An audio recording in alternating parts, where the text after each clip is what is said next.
में साइंसदानों ने एक ऐसा मादा तैयार किया है जिसे अगर बुलेट प्रूफ जैकेट में डाला जाए तो उससे गोली से लगने वाले झटके से बचा जा सकेगा और जिस्म को अंदरूनी तौर पर लगने वाली चोट से बचाया जा सकेगा। ये मादा गोली के लगते ही जम जाता है और इससे होने वाले असर को बुलेट प्रूफ में फैलने से रोक देता है। इस हफ्ते ट्विटर ने वीडियोस के लिए स्लो मोशन फंक्शन भी मुतारिफ करवाया है और 2 साल की मरम्मत के बाद हाइड्रोन कोलाइडर ने दोबारा काम शुरू कर दिया है, जिसमें 2013 के बाद पहली मर्तबा मशीन की 27 किलोमीटर तवील सुरंग में प्रोटॉन्स चक्कर लगा रहे हैं।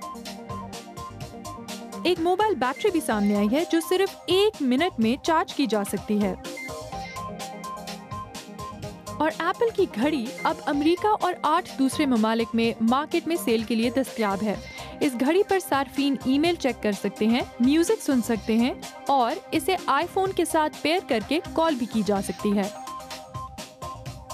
एप्पल की हरीफ कंपनी सैमसंग ने इस बात की तरदीद की है कि इसका नया phone Galaxy S6 edge Apple के आईफोन 6 प्लस की तरह मुड़ सकता है।